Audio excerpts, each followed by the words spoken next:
हकीकत क्या है, आपके साथ हूं मैं प्रिया सिंह सोमवंशी।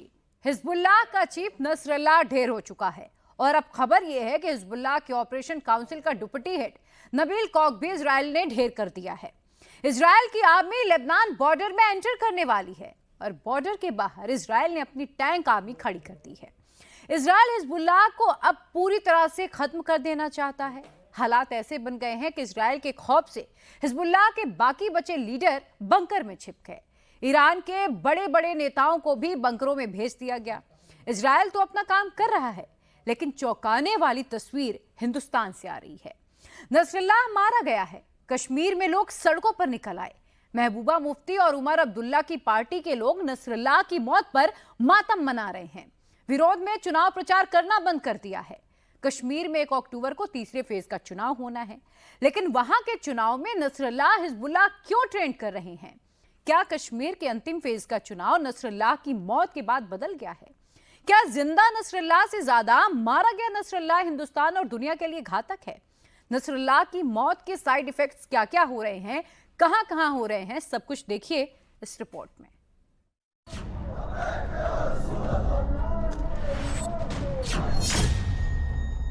न ये पाकिस्तान है,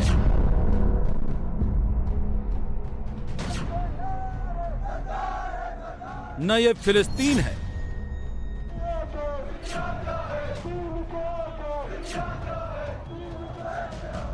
न ही ये लेबनान है।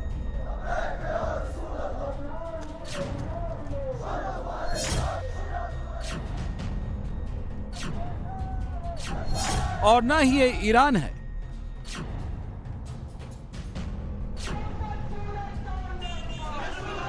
ये कश्मीर है, भारत का कश्मीर। नसरल्लाह मारा गया है, उसके बाद की ये तस्वीर है।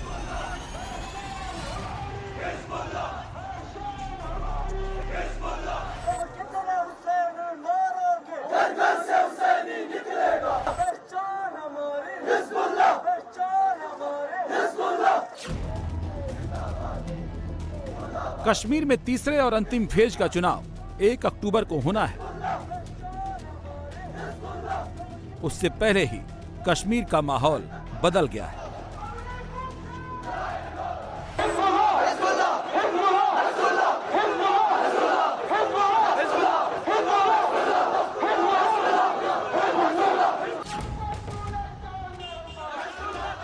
हजारों लोग सड़कों पर निकल आए। कासिम सुलेमानी, इस्माइल हानिया और नसरल्लाह के लिए मातम किया जा रहा है।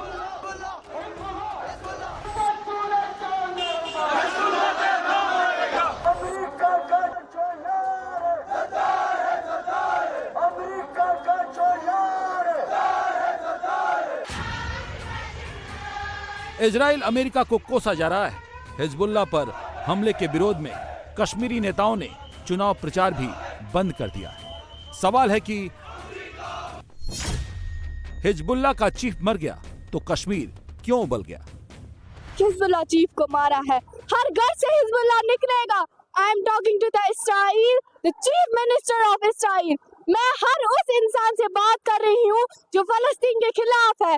मैं लिबनानियंस को हौसला देना चाहूंगी कि वो बिल्कुल भी फिक्र ना करे, क्योंकि हम उनके साथ हैं। शिया कम्युनिटी उनके साथ है, हम उनका साथ कभी नहीं छोड़ेंगे, कभी भी नहीं। आपको पता नहीं है कि आपने किसको शहीद किया है। अब हर घर से इस्राइल निकलेगा, अब हर घर से लेबनानिया निकलेगा, हर घर से हिजबुल्लाह निकलेगा। हिजबुल्लाह जिंदाबाद। कश्मीर के चुनाव में हिजबुल्लाह की एंट्री क्यों हो गई?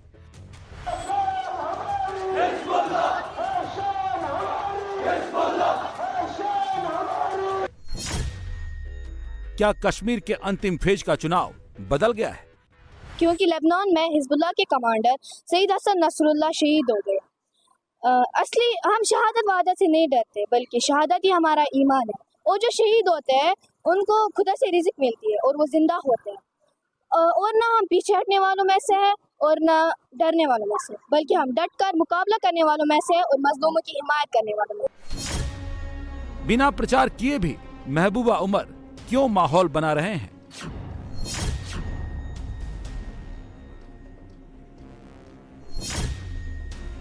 क्या नसरल्ला की मौत कश्मीर चुनाव में बड़ा फैक्टर है? अब बदकिस्मती ये है कि राइट विंग यहाँ पे भी इक़्तिदार में आई है मोदी की, और जो मुसलमान दुश्मन सोच रखती है। तो कोई भी चीज़ दुनिया में या कोई भी ताकत दुनिया में, चाहे इसराइल हो चाहे या और कोई ताकत हो, इनके लिए सिर्फ इतना काफ़ी है कि वो मुसलमान दुश्मन है, तो वो कुदरती तौर इनके दोस्त हो जाते हैं। तो वही माहौल बनाया गया है आजकल के जो मोदी वाले हिंदुस्तान में। हिंदुस्तान उससे भी बड़ा है। हिंदुस्तान में बहुत सारे तबके हैं, लोग हैं, बाशऊर लोग हैं जो फ़लस्तीन के कौज़ के हक़ में अभी भी है, चाहे वो हिंदू हो मुसलमान हो। मगर मोदी वाला जो उसके असर रसूख में जो तबके है, जो वो वाला हिंदुस्तान है, वो बदकिस्मती से मुसलमान दुश्मनी में इतना अंधा हो चुका है कि दुनिया में जहाँ पे भी जुल्म होता है, अगर वो मुसलमानों के ख़िलाफ़ होता है तो वो उस जुल्म के साथ है। कौन था नसरल्ला? कौन था इस्माइल हानिया? कौन था कासिम सुलेमानी? ये कोई धर्मात्मा नहीं थे, आतंकी थे, आतंकी संगठन चलाते थे, इसीलिए वो मारे गए। यहां के नेताओं को नसरल्ला इसलिए अच्छा लग रहा है क्योंकि कश्मीर के अंतिम फेज के चुनाव में शिया वोट दिख रहा है। हिजबुल्लाह का, नसरल्ला का शियाओं से ताल्लुक है। कश्मीर के जिन इलाकों में प्रदर्शन हो रहे हैं वो शिया बाहुल्य क्षेत्र है।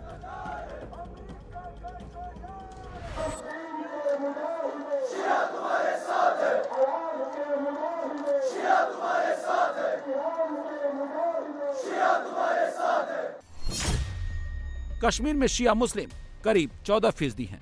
कश्मीर की 47 में से 15 सीटों पर शिया वोटर्स का असर है।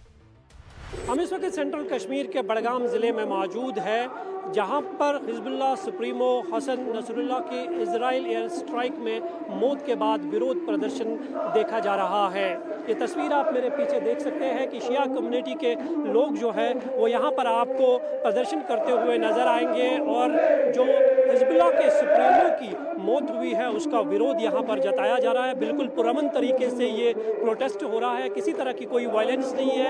हाथों में जो है शिया कम्युनिटी के वो झंडे हैं, फ़लस्तीन का झंडा यहाँ पर जो है आपको लहराता हुआ नज़र आएगा।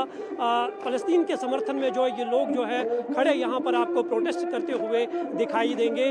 और ये तस्वीर जो आप बडगाम ज़िले की देख रहे हैं, इसी तरह की तस्वीर कश्मीर के विभिन्न इलाकों में कल से देखी जा रही है। खासकर उन इलाकों में जहाँ पर शिया कम्युनिटी के ज़्यादा लोग रहते हैं, वो हिजबुल्लाह सुप्रीमो हसन नसरुल्लाह की मौत का यहाँ पर आपको विरोध करते नज़र आएंगे और फ़लस्तीन के समर्थन में, फ़लस्तीन के मुजाहिदीनों के समर्थन में जो है यहाँ पर आपको प्रोटेस्ट करते हुए लोग जो है दिखाई देंगे।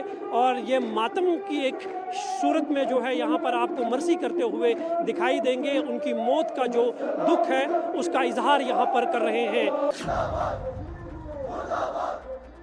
बडगाम में जहां प्रदर्शन हो रहा है वहां करीब 48% सबसे ज्यादा शिया वोटर हैं। यहां पर सेकंड फेज के चुनाव हो चुके हैं।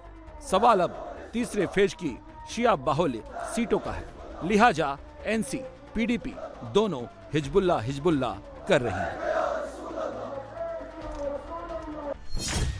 शिया बाहुल्य इलाकों में जहां तीसरे फेज में चुनाव होना है उसमें बारामूला की उरी विधानसभा भी है जहां 21% शिया हैं।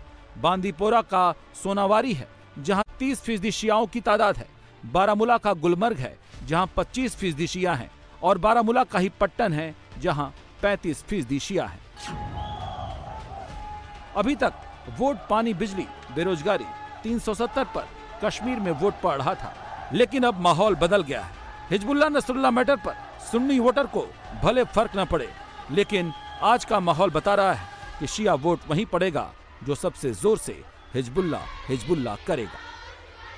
यही वजह है कि पहले तो महबूबा मुफ्ती ने चुनाव प्रचार नहीं करने का फैसला कर खुद को ये बताने की कोशिश की है कि नसरल्लाह की मौत का सबसे ज्यादा दर्द है, शियाओं की वो ही असली हमदर्द हैं। दूसरी तरफ एक सोच है शांति की। हर धर्म हमें सिखाता है कि शांति का पथ सबको लेना चाहिए, हिंसा की मार्ग से हटना चाहिए। अब महबूबा मुफ्ती जी को ये समझाना पड़ेगा, जो उन्होंने बयान दिया है और जो आह्वान किया उन्होंने, उससे वो किस तरफ खड़ी हैं? शांति की तरफ खड़ी हैं या जहां पर हिंसा की एक चिंता है उसके साथ खड़ी है? और दूसरी बात, उन्हें यह जवाब देना पड़ेगा कि क्यों वो विकास की बात नहीं करती, शांति की बात नहीं करती। और क्या जब जम्मू कश्मीर राज्य था, अनुच्छेद 370 था, वहां पर जो हिंसा हुई जिसमें हजारों लोग मारे गए, हिंदू, मुसलमान, पुलिसकर्मी, सेनाकर्मी, हमारे सुरक्षाकर्मी, ये हजारों लोग जो मारे गए, तो क्या उस शांति के पथ की वो बात की और चिंता करेंगी, या जो हिंसा हुआ उसको दूसरी तरफ मतलब उसे हो रहा था और उनको कोई उसकी परवाह नहीं थी? तो ये गंभीर सवाल है। तो उनकी जो राजनीति है वो बड़ी स्पष्ट दिख रही है। भारतीय जनता पार्टी की राजनीति विकास की राजनीति है, शांति की राजनीति, वो अपने जगह बड़ी स्पष्ट दिखती है। वैसे महबूबा को आतंकी और आम लोगों में फर्क नहीं दिखता है, क्योंकि उनको जहां वोट दिखता है वैसा ही उनकी जुबान चलती है। बुरहान वानी को भी शहीद कहती थी और अब नसरल्ला को भी शहीद बता रही हैं, क्योंकि इस बार शिया वोट पर आस लगा रही हैं।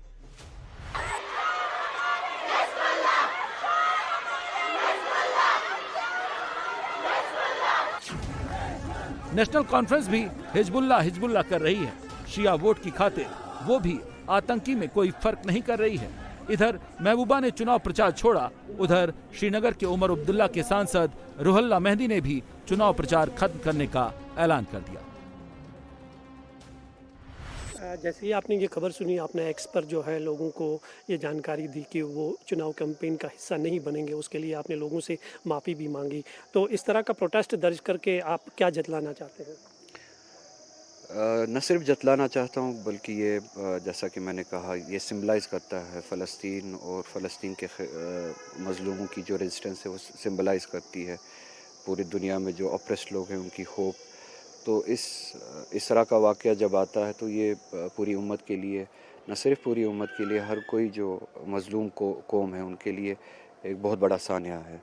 तो इसके एहतराम में मैंने सही समझा कि मैं अपनी जो पॉलिटिकल या इलेक्शन कैंपेन जो है वो इख्तिताम करूं और वहीं पे बंद करूं जहां पे ये ख़बर सुनी, और फ़लस्तीन के लोगों को ये पैगाम देना चाहते हैं कि हम और लुबनान के लोगों को कि अगर ये कुर्बानी पेश आई है वो ना समझे कि वो अकेले हुए हैं या कमज़ोर हुए हैं। ये न सिर्फ मैं इसको शिया कम्युनिटी या सुन्नी कम्युनिटी के ज़ाविये से नहीं देखता हूँ, कश्मीर के ज़ाविये से नहीं देखता हूँ। ये पूरी एक रेजिस्टेंस है इसराइल के ख़िलाफ़। इसमें कुर्बान हुए इस्माइल हनिया भी कुर्बान हुए, आज सैयद हसन नसरुल्लाह भी शहीद हुए। तो ये दोनों शहादतें इस्लाम के दोनों बाजों से हुई, चाहे आप उन्हें अहले तशय्युअ कहे, अहले सुन्नत कहे। एक का ताल्लुक़ एक तबके से था, दूसरे का ताल्लुक़ दूसरे तबके से था, मगर एक ही खानवादे से, जिसे इस्लाम कहते हैं, उम्मत कहते हैं।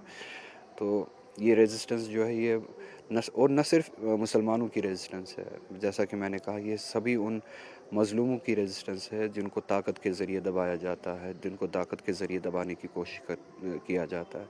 उन नाजायज़ ताकतों के ख़िलाफ़, उन गासिबों के ख़िलाफ़, जहाँ पे भी दुनिया में गासिब ताकतें हो, इस तरह की रेजिस्टेंस सिम्बलाइज़ करती है। तो ये इस तरह की रेजिस्टेंस उम्मीद है न सिर्फ फ़लस्तीन के लिए, न सिर्फ हिज़्बुल्लाह के लिए, लुबनान के लिए, बल्कि सभी उन लोगों के लिए जो मज़लूम है। तो इसीलिए सैयद हसन नसरुल्लाह न सिर्फ शियों के शहीद है, और इसी तरह से शहीद इस्माइल हनिया सिर्फ सुन्नियों के शहीद नहीं है, ये मज़लूमों के शहीद है, मज़लूमों के क़ुव्वत थे, और आलम इस्लाम को इस कुर्बानी से बहुत नुकसान है। हिंदुओं का कत्लेआम होता है। अब ये कुछ भी कहें, लेकिन बीजेपी कह रही है कि फिलिस्तीन, हिजबुल्लाह पर इनकी जुबान चुनावी है, बात 14% शियाओं की है। हिजबुल्लाह के जो कमांडर है नसरुल्लाह, उसकी मौत पर महबूबा मुफ्ती को इतनी तकलीफ क्यों है? जब बांग्लादेश में हिंदुओं का कत्लेआम होता है तब इनकी आवाज़ बंद हो जाती है। आज इजराइल पर हमला करने वाला हजीबुल्लाह, उसका कमांडर अगर मारा जाता है तो ये एक दिन के लिए प्रचार बंद कर देती है। ये घड़ियाली आंसू हैं, मगरमच्छ के आंसू हैं। लोग इसकी सारी जो मंशा है उसको समझते हैं। इस प्रकार के षड्यंत्र करने से कुछ होने वाला नहीं है। इंसानियत के नाते जो बात करनी वही सही है। जिस व्यक्ति ने पूरे दुनिया में आतंक फैलाया था उसका मरना ही ठीक है। कश्मीर में शिया वोट का पैटर्न कहता है कि शिया समुदाय बड़ी संख्या में वोट देने निकलता है, जबकि सुन्नी समुदाय कम वोटिंग करता है। शिया अगर नसरुल्लाह के नाम पर किसी एक पार्टी को वोट करता है तो उसका गेम बनता है। कश्मीर की पार्टियां नसरुल्लाह की मौत पर शिया वोट के जुगाड़ में ही मातम मना रही हैं। हिंदुस्तान में रहकर इजराइल इजराइल चिल्ला रही हैं। हम तो वैसे भी इजराइल की तरफ से जो लगातार पिछले 1 साल से बमबारी और ताकत का इस्तेमाल हो रहा है, हमने तो उसकी मुखालफत की है, मजम्मत की है और बार बार ये मांग की कि इसका इस्तेमाल ना हो।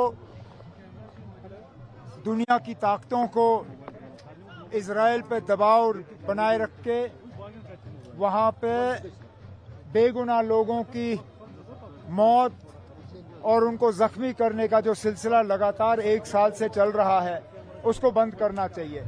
चाहे वो गाजा में हो, चाहे लेबनान में हो, चाहे कहीं और हो। जो कल हुआ उसके बाद ऐसा लगता है जैसे पूरे क्षेत्र में अब जंग के बादल जो है नजर आ रहे हैं।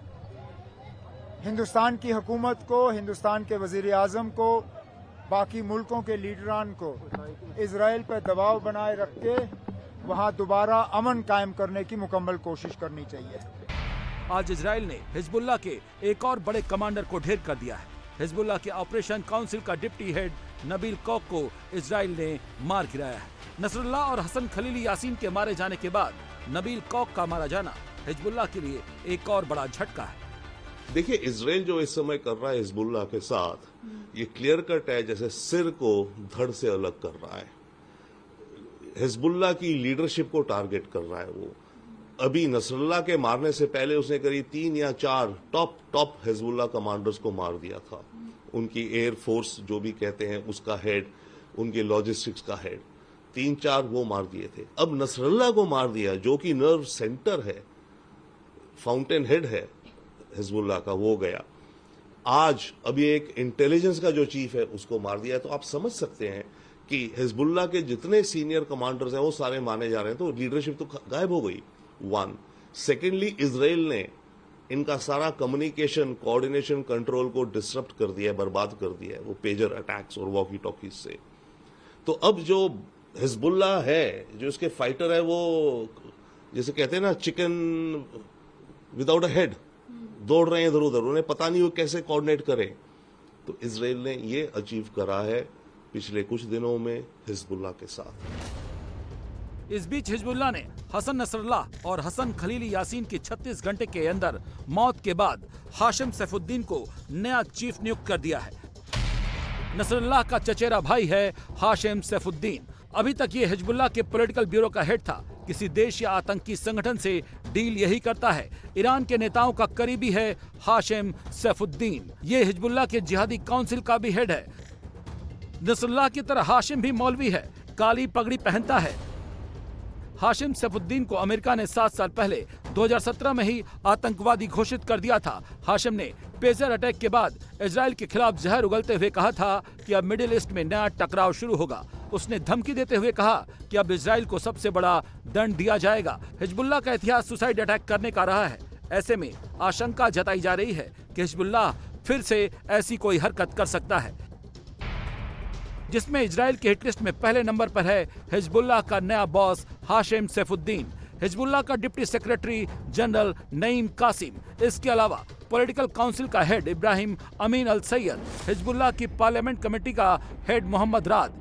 कि हसन नसरुल्लाह का अड्डा किस बिल्डिंग में है? खुफिया इंटेलिजेंस ने 4 इमारतों की पहचान की थी जिनमें हसन नसरुल्लाह और उसके करीबी कमांडर इजराइल पर बड़े हमले की प्लानिंग कर रहे थे। लेबनान की राजधानी बेरूत के दक्षिण उपनगर दहिया में ये चारों इमारतें घनी बस्तियों के बीच मौजूद थीं। इसलिए इजराइल के सामने सबसे बड़ा चैलेंज था कि निर्दोष लोगों को कम से कम नुकसान पहुंचे और ऑपरेशन को इतनी फुर्ती से अंजाम दिया जा सके कि हसन नसरुल्लाह को वहां से निकल भागने का मौका तक न मिले। इजरायली एयरफोर्स ने बिल्कुल सटीक बमबाजी की। 11 सेकंड के भीतर 9 बड़े धमाके हुए, जिसमें कुछ धमाके तो इतने घातक थे कि ऐसा लगा बेरूत में भूकंप आ गया हो। मतलब आसपास की जमीन हिल गई थी और कई किलोमीटर तक की धरती कांप गई थी। नेपाल में आसमान से आफत बरस रही है और बिहार के शहर शहर गांव गांव डूबते जा रहे हैं। सितंबर के आखिरी हफ्ते में तबाही का दूसरा राउंड शुरू हो चुका है। बिहार के 13 जिले बाढ़ से प्रभावित हैं। नेपाल से आ रहा पानी बिहार में कहर मचा रहा है तो लगातार हो रही बारिश मुसीबत में और इजाफा कर रही है।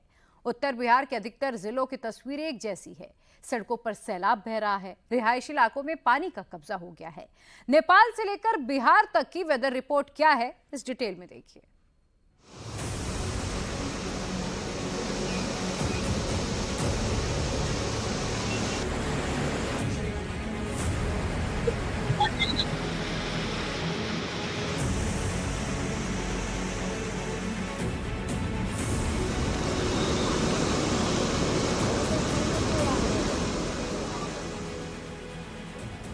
नदियां जब रौद्र रूप दिखाती हैं, तो सड़कें बह जाती हैं।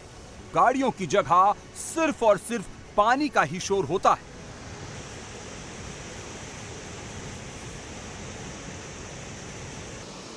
जब नदियां उफान पर आती हैं, तो ना रेलवे ट्रैक बचता है और ना ही खेत में खड़ी फसलें बचती हैं। बाढ़ की विनाश लीला में मकान, दुकान और पूरा मोहल्ला डूब जाता है। बिहार के रिहायशी इलाकों में सैलाब का कब्जा है। सड़कें समंदर में तब्दील हो चुकी है। बिहार में 56 साल बाद तबाही का ये मंजर दिख रहा है।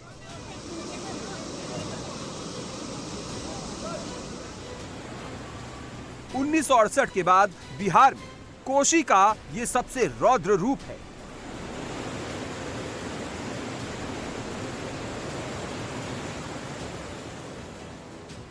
नेपाल में भारी बारिश ने बिहार में जल प्रलय जैसे हालात बना दिए हैं।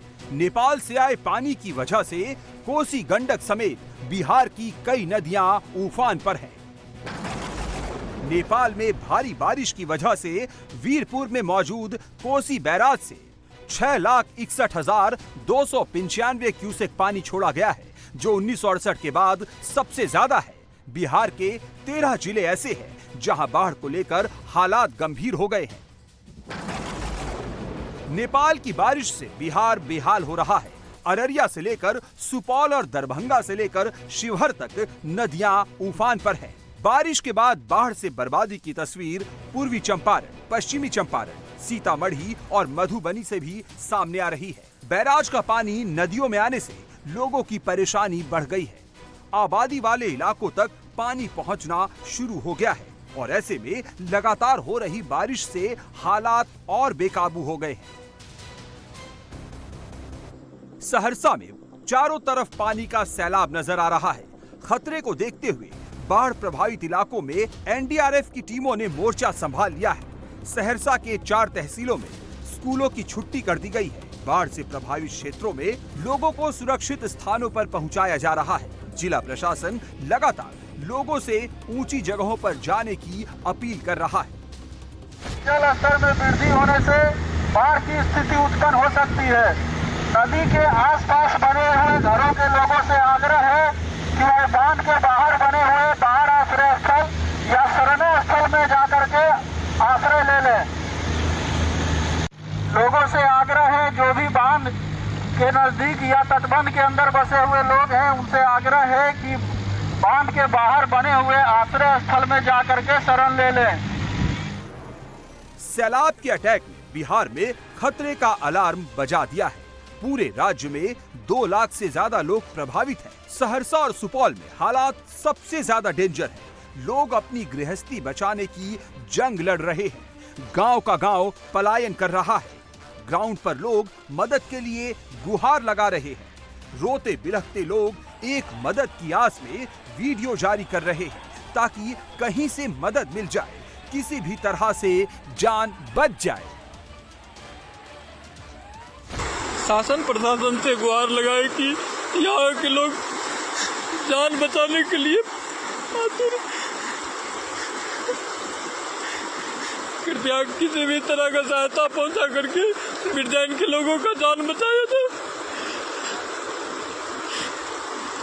यहाँ लोग घर छोड़ करके भाग रहे हैं, लेकिन कोई साधन नहीं है किसी तरह से अपना जान भी बचा सके। 50 साल बाद कोसी नदी में इतना पानी देखा जा रहा है जो उत्तर बिहार के कई जिलों को डुबा सकता है। लोगों में इसको लेकर हाहाकार मचा हुआ है। सुपौल से आ रही तस्वीरें और डराने वाली है। कोसी और तिलयुगा नदी पूरे उफान पर है। बाढ़ की वजह से गांव के गांव डूब गए हैं। पानी में फंसे लोग अपने परिवार के साथ मवेशी, सिलेंडर, चूल्हा और अपना जरूरी सामान लेकर बाहर निकलने की कोशिश कर रहे हैं, लेकिन पानी के तेज बहाव की वजह से उन्हें कामयाबी नहीं मिल पाती। बिना नाव के बाहर निकलना नामुमकिन है। हर परिवार में कोई ना कोई सदस्य पीछे छूट गया है। कीमती सामान बर्बाद हो चुके हैं। यहाँ रात 12 बजे के करीब कोसी का पानी रिहायशी इलाकों तक पहुँच गया। लोग बाहर निकलते उससे पहले ही हर तरफ सैलाब का कब्जा हो गया। नेपाल का पानी बिहार के सुपौल पहुंच गया है और सुपौल में जब पानी पहुंचा है तो यहाँ की तस्वीर देखिए। यहाँ पर कई गांव जो है डूब चुके हैं और लोग वहां से पलायन कर रहे हैं। ये जितने लोग भी आपको आते हुए नजर आ रहे हैं, ये अपने घरों को छोड़ कर आ रहे हैं क्योंकि गांव में पानी आ गया है और पानी बहुत ज़्यादा है। ये देखिए, एक पिच सड़क है। ये कई गाँव को जोड़ने वाली सड़क है, लेकिन यहाँ सड़क पर उसके ऊपर से पानी बह रहा है। ये बाईं तरफ आप देखिए किस तरह से जो पानी का करंट है, पानी कितनी तेज़ी से आ रहा है। बिहार के कई ज़िलों में पहुँचेगा तो उसके बाद तबाही मचेगी और उसकी तस्वीरें अब दिखनी शुरू हो गई है। ये देखिए महिलाएं किस तरह से बच्चों के साथ मवेशी को लेकर निकल रही हैं। वहाँ पर कई लोग हैं अभी फंसे। बहुत लोग हैं। निकल क्यों नहीं रहे? पानी ज्यादा है इसलिए। ये देखिए लोग बता रहे हैं कि जो निकल सके, लेकिन कई लोग ऐसे हैं जिनके लिए निकलना मुश्किल हो पा रहा है। सुपौल में हालात कितने खराब हैं, इन तस्वीरों से समझिए। यहाँ देखते ही देखते गाय पानी के तेज बहाव में बहने लगी। कुछ लोग उसे बचाने के लिए पानी में उतरे, लेकिन उन्हें कामयाबी नहीं मिल सकी। अगर कोसी नदी सुपौल में ऐसे ही कहर मचाती रही तो बिहार के 8 और जिलों पर बाढ़ का खतरा बढ़ जाएगा। बिहार के कई जिले बाढ़ की चपेट में आ गए हैं और ऐसे में लोगों की मुश्किलें काफ़ी बढ़ गई हैं। जितनी भी सड़कें आप देखिए, लोगों के लिए अपने मवेशी, अपने बच्चे और जो कुछ भी संभव हो सका, क्या ये बस यही, ज़्यादा नहीं ले सके। ये देखिए एक मवेशी गिर गई। ये एक मवेशी कहीं बह ना जाए। ये देखिए मवेशी जो अभी आ रही थी अपने लोगों के साथ, परिवार के लोगों के साथ, मालिक कंट्रोल नहीं कर पाया और ये जो गाय है वो बह गई। ये खतरा है और ये खतरा इस सड़क पर चलने के दौरान भी है, क्योंकि सड़क पर जहां पानी का करंट बहुत ज़्यादा है। और यही कारण है कि हमने, जो लोगों ने मुझे बताया कि एक डंडा आप जरूर रख लें अपने साथ, क्योंकि ये खतरा है कि पानी का करंट यदि अचानक बहुत ज़्यादा कहीं मिलेगा तो पैर पर नियंत्रण आप नहीं रख सकेंगे।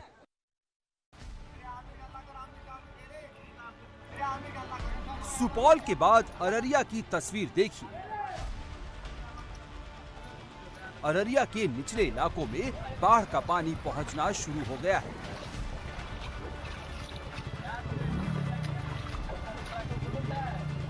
गांव तालाब में तब्दील होने लगे। घर और दुकानों में बाढ़ का पानी आ गया है। नदियों के उफान पर होने की वजह से लोग दहशत में हैं। प्रभावित लोग खुद को सुरक्षित पहुंचाने की जद्दोजहद में जुटे हैं, लेकिन बाहर जाने के रास्ते भी लगभग बंद हो चुके हैं।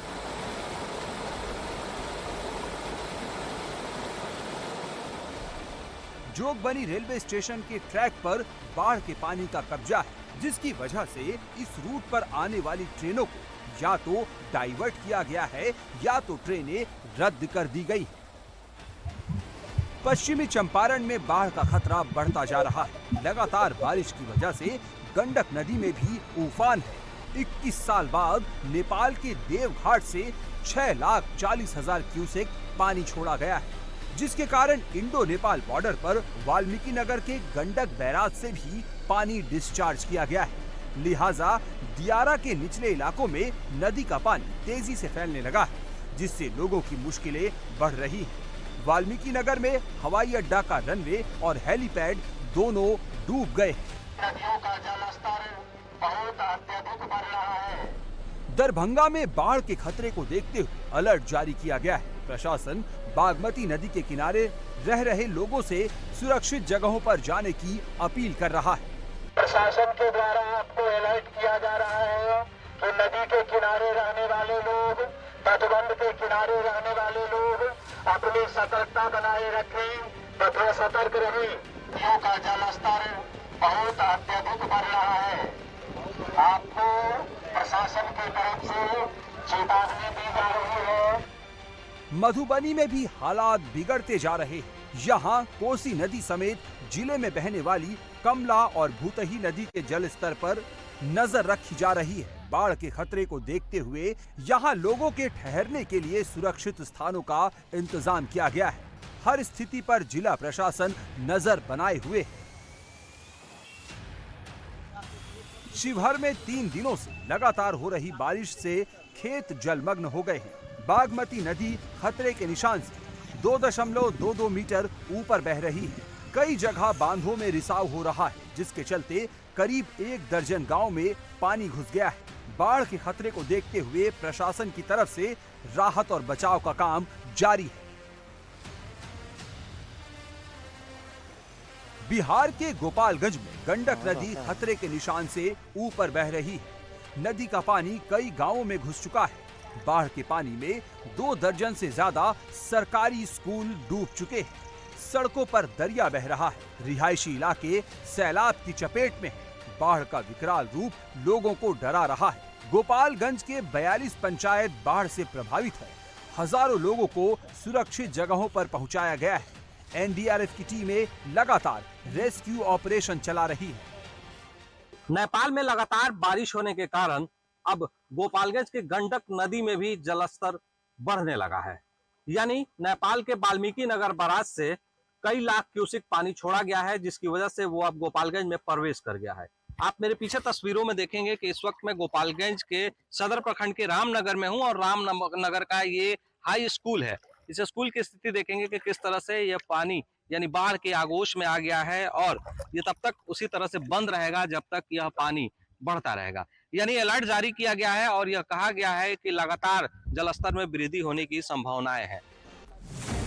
नेपाल में 2 दिनों से भयानक बारिश हो रही है, जिसकी वजह से राजधानी काठमांडू समेत कई इलाके पानी में डूब गए हैं। पूरे नेपाल में अब तक 112 से ज्यादा लोगों की मौत हो चुकी है।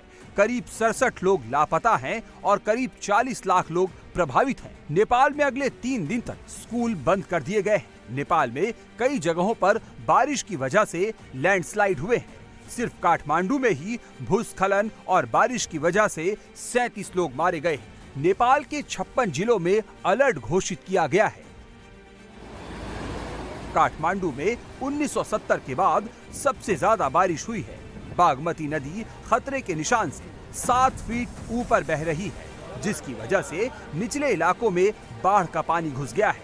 कई गांवों का संपर्क पूरी तरह टूट गया है। नेपाल में भीषण बाढ़ में कम से कम 322 घर और 16 पुल टूट गए हैं। बचाव दल ने बाढ़ में फंसे करीब 3626 लोगों को बचाया है। बाढ़ और लैंडस्लाइड ने देश के कई हिस्सों में जनजीवन को पूरी तरह अस्त व्यस्त कर दिया है। कई नेशनल हाईवे और सड़क पूरी तरह बंद हो गए। नेपाल में 60 से ज्यादा नेशनल हाईवे ठप हैं। सड़कों पर आवाजाही ठप होने की वजह से हजारों यात्री बीच रास्ते में ही फंसे हुए हैं।